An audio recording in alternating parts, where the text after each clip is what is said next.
A legendary violin is in the hands of an exceptional violinist from China. When I first time to touch that, I just have something to imagine what about 200 years ago. Who held it then? Yeah. As a musician, you have to play that. You give the new story. And as a violin maker, you build that, you start the story. That's right. Yeah. And he's leading three others who are also breathing new life into old instruments. As the idea at the beginning, we try to make the best sound with the best musicians. You have to using a lot of time to practice. You have to find the feeling together. You can find the kind of the breath together without words. You mean chemistry, say, in other words? Yeah, chemistry. Wang is also one of the few Asian musicians to land a lifelong position at a top Western opera house. What is for me as a best musician, you have to have very, very warmest heart and using your very clear mind. Yeah. Meet Chinese violinist Wang Xiaoming only on Icon. I'm now holding a precious violin. It's called Aurea. It's actually a 300-year-old Stradivari. And now the musician who is playing this violin is a loving husband, is a loving father. Wang Xiaoming is actually the youngest concertmaster of the Zurich Opera House Orchestra ever. And today we'll be talking about his career and his life. We'll start with his story with this violin. Welcome back to Beijing. I should say, welcome home. Thank you very much. This is really my hometown here. Absolutely. You studied here in Beijing at the Central Conservatory of Music. Exactly. From 9 years old to 19 years old. But violin, is it the family tradition? Not really. My father was, he's a hobby violin player. Just he liked very much violin music. And he just tries this instrument when I was 4 years old. Yeah, I started playing with 4 years old. Did you choose between the violin or piano? I didn't get the chance to choose. I just start with the 4 years old. It's a decision made by your father at the time because he liked it. But you know, my first time to try to play just with the 2 chopsticks. Yeah. I think that time I was under 4 years old. Right. One time my father saw what I'm moving there. So it's one chopstick over here, the other one. Exactly, just like keep this position. Okay, imitating the move. Move the bow. And then my father, okay, maybe you should do this. Yeah. One time I remember that was my birthday at my 4 years old birthday. My father just prepared a very small, very cute violin. Just I think it's the smallest one. And then just give to me. Is that playable? It's playable. It's a nice sound. It's a real violin. It's a real one. So from that toy mini version of violin, you've now got yourself into this. I can't help noticing this one. This is a Stradivari. Yeah. And it's 300 years old. Exactly 300 years. So it was produced in 1715. Yeah. Today is 2015. 2015. So 300 years old violin. Yeah. How does it feel when you hold it? Hot. Hot? Yeah, very hot. Not about the value, because sure, the value is very expensive. But I mean, behind the violin, there's many, many years history, and I just feel there's still life inside.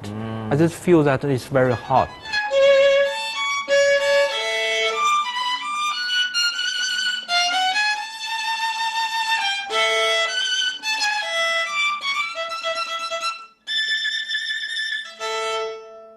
When I first time to touch that, I just have something to imagine what about 200 years ago. Who held it then? Yeah. Who was playing this violin 200 years ago? Yeah, yeah. So who played it? Also, there's one of the famous, that time, a very famous violin player. The name is Bartók, Professor Bartók. He's actually Polish guy, and living in that time, living in Berlin, I think. Okay. That time, he switched violin, the position, you know. He's left-handed. Yeah, This side. on this side, yeah. Yeah. It's just opposite. Normally we see people play this side. Exactly. But That time he was on this he side. was using for this side Okay. for 40 years. But it's maybe not the good idea. And after 40 years, when he died, the next owner just changed back for the normal position. And what we said here now. So it's just amazing. You have all these, stories. I guess you could possibly just feel that connection with, last generation or musicians of hundreds of years ago when they played it on the same violin. It's such a magic feeling, I would say. Yeah, it is. Actually, this violin has a very beautiful name. The name is Aurea. The name is actually a girl's name. This violin made it by 1715, and that time the most important time for Stradivari, which is we call the golden period, is from 1710 to 1720. 1715 is exactly the best time of his life. Can I hold it? Can I touch it? Sure. Yeah? Are you sure? I'm sure. You're sure? I'm not quite so sure. So it's how much? It's is very now light, worth? right? It is very light. Yeah, yeah. Because after 300 years, the wood is already dry. There's not so many waters at the beginning. But do you need to take any special measures when you use this, when you travel with it? Oh yeah, to travel with them, it's really have to look around and really be careful that we have a very exactly the contract with the foundation, which is support us to have the violin. Sure. It's safe there. Yeah. Interesting. There is even a film, right, about the red violin. Yeah. And that won the Oscars for its best original score in that movie. But in that movie, the story says basically Stradivari, the violin maker, who was using the blood of his wife in making. Well, basically, it's about the lacquer of the violin. But that was an exaggeration, right? I can't imagine if my violin is blood inside. Blood red. Yeah. I don't believe that is really. I don't believe that is really using the blood.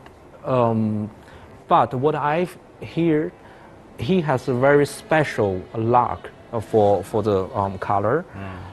Usually he gives 7 times lock. 7 layers of. Yeah, 7 levels. Lacquer. Lacquer. Okay. Lacquer. Yeah. So, but I mean, the story might be a bit of exaggeration, but I guess the dedication it shows in the movie about the violin maker in making his violins. Yeah. I guess he was not just making a violin; he was making, a piece of artwork at the time. Yeah. You're right.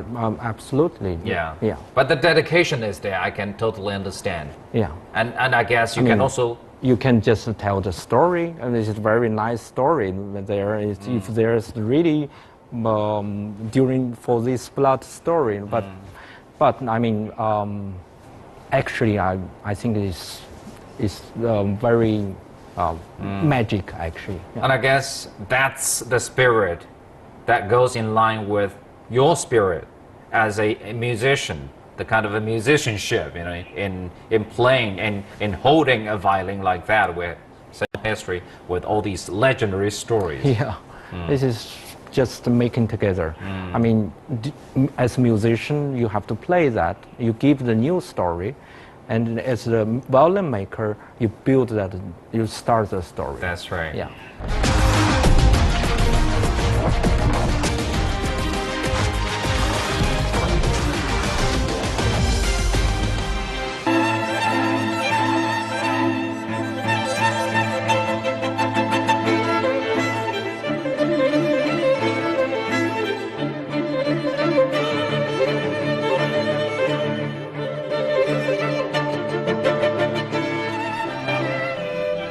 One Stradivari instrument is a revelation. How about four played together? Led by Wang Xiaoming, the Stradivari Quartet was formed in 2007 when the Swiss Stradivari Foundation lent four exceptional Stradivari instruments to the outstanding young musicians. Each instrument is very precious and has its own story. The musicians are dedicated to honoring both the master craftsmen and the renowned composers. Their repertoire spans the centuries from the Baroque era through classicism to the Romantics and right up to the contemporary music.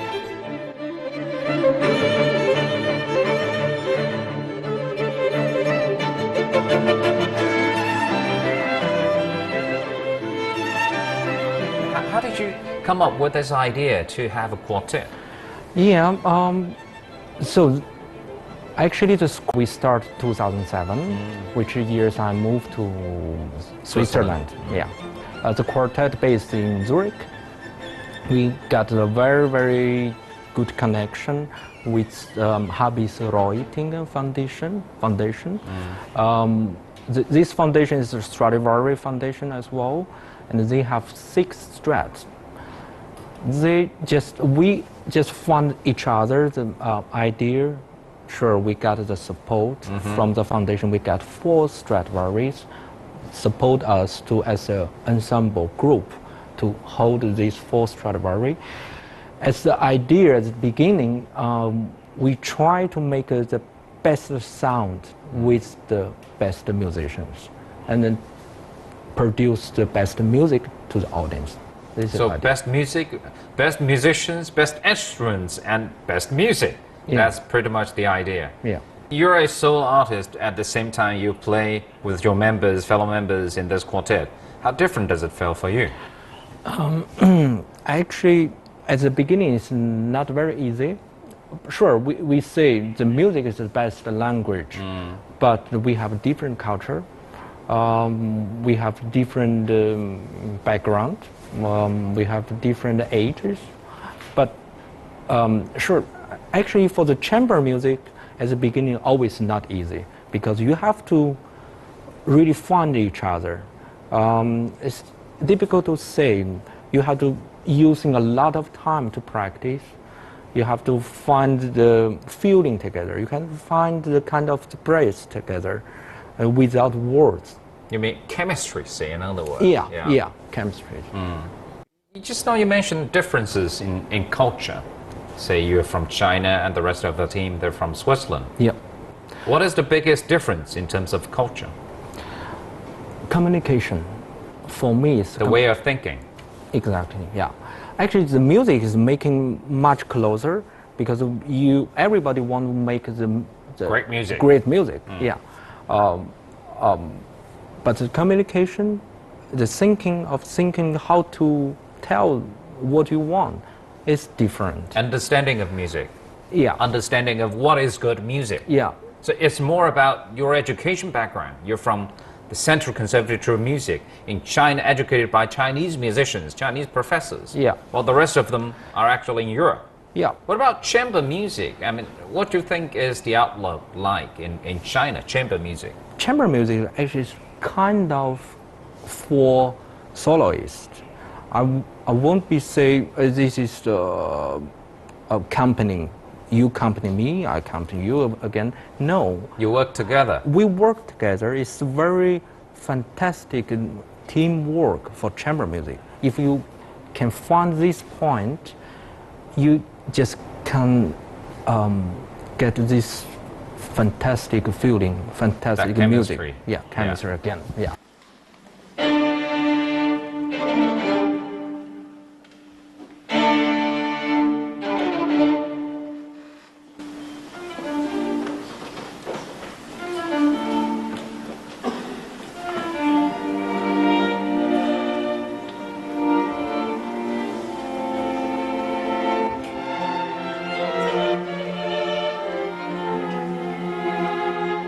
Xiaoming is a great violinist and also a great person and friend, especially since Xiaoming has a great experience also in chamber music and also as a concertmaster in Zurich. So it's really a pleasure to work and to learn from him, and I think it's on the every side, so everybody can learn something from the other. It's the beauty of chamber music.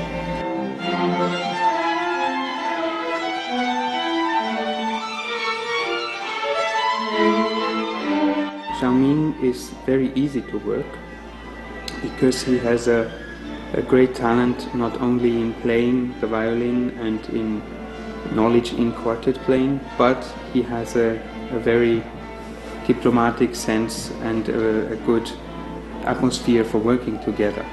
So we have a very good relationship, also a good friendship.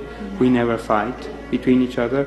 When we have a conflict, we find a very good way to make the quality better.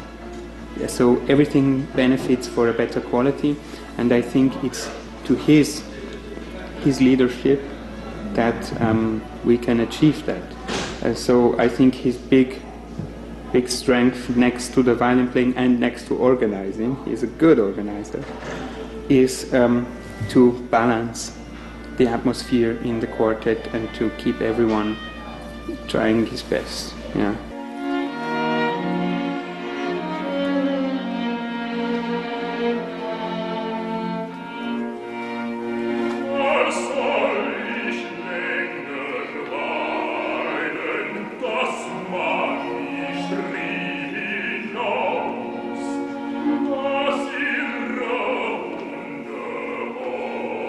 So he got so much experience from the singers, from the conductors, and obviously he knows singing well.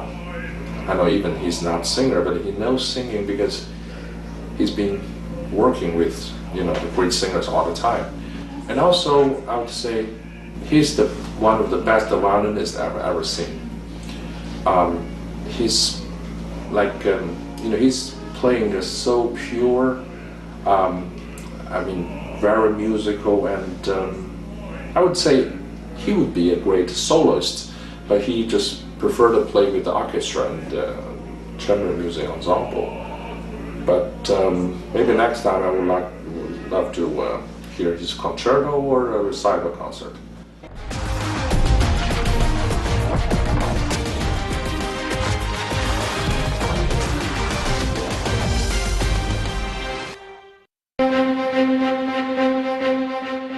With its magnificent views and vibrant art scene, Zurich is a cultural jewel in the heart of Switzerland.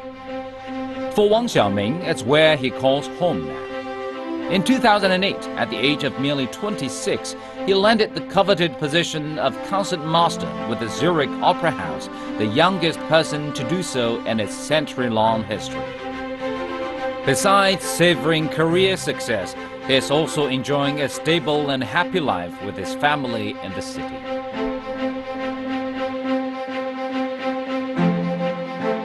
You're now the concertmaster of the Zurich Opera House Orchestra. Yeah. How did that happen? The audition for professional orchestra in Europe, they have a very clear system for how to Audition for a position like that? Yeah. The first round, you have to play the Mozart violin concerto. You know why? Because Mozart violin concerto is one of the most repertoire and one of the difficult repertoire to know how the violin player, the style, the sound. So everything is included with the Mozart violin concerto. After first round, if you get past, you will play the orchestra accept. But were you nervous? I have to say it's not very healthy to do the audition. It's really nervous. What happened after that? The second round, still behind the wall. And then I start with like a 7 orchestra accept. It's the choice from the list. Just to give you 1 minute before you play, or right on before you play. Okay, next piece is Wagner. You play Wagner. Did you have time to prepare in between? No, you just have to switch. Just listen. Just Switch. Right to the next piece. From Mozart, next Wagner. From Wagner, next is Puccini. Was it difficult? Or Verdi, yeah. It's very difficult. It was very difficult. Very, very difficult. You have to immediately find the style. Switch your channels. Yeah, you have to switch that. It was his third round. Yeah, third So round. how many people out of 6? 3. 3 out of 6. Yeah. And what did you do in the third round? The big violin concerto. It's a real thing. Real sense coming. Because this With an audience? with everybody from the orchestra, Okay. so like 100 people. Where did you get that? I mean, the confidence and, you know, the way to deal with all the pressure, to deal with all these distractions. Where did you get that? You know, what is for me as a best musician, you have to have very, very warmest heart and using your very clear mind. Yeah, this is very kind of different thing. 2 tracks. Yeah, Going different you ways. cannot just explore your mind, and then you cannot control yourself on the stage. But if you too much control, you don't have this warmer heart to the audience. So you have to switch that. You have to find the connection between your mind and the heart. So in other words, you need to let your emotions fly with the musician, with the composer, but at the same time, it has to be in your control. Flying within a scope. Yeah, I think that is during these long years, and then at that moment, I played after the final round, and then the managing director just give me a hand. Congratulations, you got the job. Right on the spot. Right there. After 10 minutes. After 10 minutes. They have to have a They had a talk. little discussion. Yeah, little discussion. So the decision was made literally right on that stage. Say, Yeah. you're hired. Yeah. You're You know- hired for life. Yeah, this is contract for life. This. What did you think of it at the time? I think, wow, I just. Is that real? Is it really Exactly. happening? Yeah.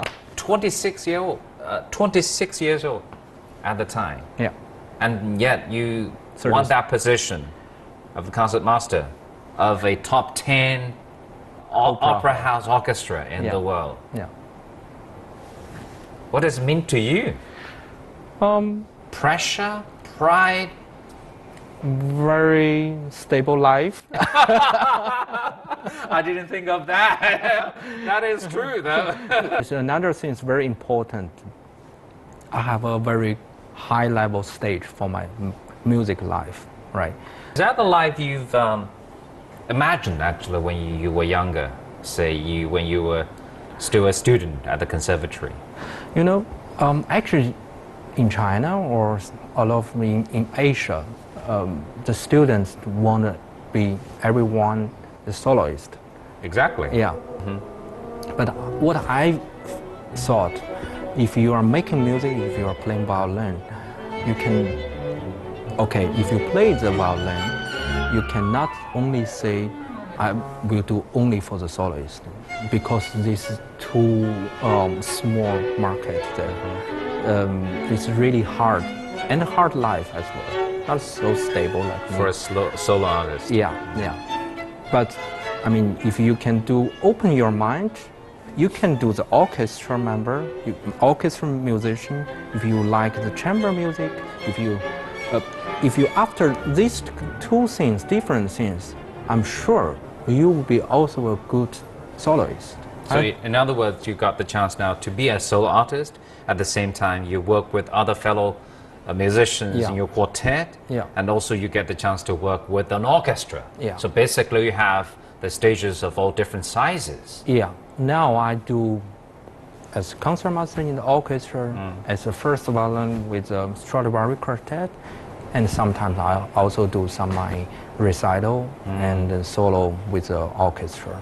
Nothing to complain about And also I'm a guest concertmaster here in Beijing, with the NCPA. NCP Orchestra, With the NCPA orchestra. since 5 years ago. Yeah. How different is that experience? Actually, the same work, same position, but it's somehow different. In Europe, you have already very clear meaning or mind of every musician in the orchestra. But in China, the orchestra is still young. They're great player, but maybe not so experienced with how to produce the sound, how to produce the music.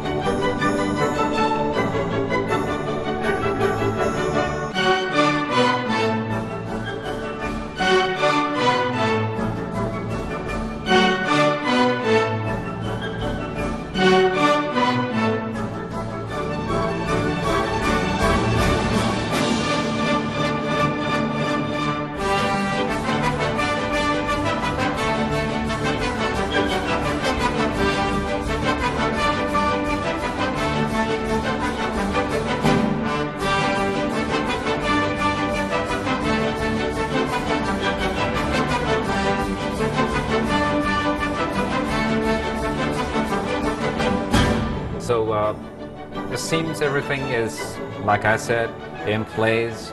Your family, you have two.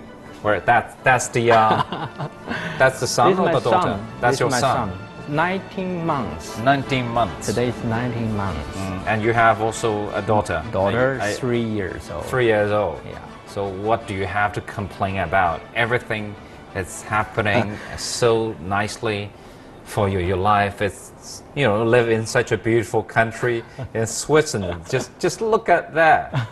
So what wishes do you have for the family, for your wife, and for your kids?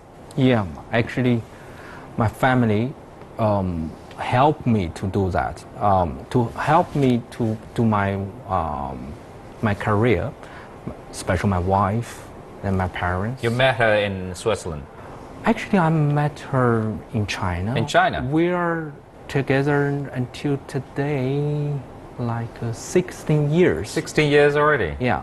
Do you think you're a good husband? When I'm at home, I'm really good husband. A great husband. Yeah. But I mean, when I'm out of the home, I'm also very good. And a great dad? Yeah. I so love Your kids. my kids. Yeah. You know, when I just get on this tour, I told my kids, so Papa will be for 3 weeks away on tour. Later, I come back, get more presents for you and for you. You know what my daughter told me? No, I want Papa at home. Wow. Tears. Yeah. Do they speak Chinese? Yeah. They do. Yeah, they do. Yeah. So deep in your heart, very much Chinese. Yeah. So all the best wishes to you, to your career, and to the family. Thank you very much. Thank you very much for your time. Thank and you. for your stories. My pleasure. It was a great conversation. Thank you. Thank you. Thank you.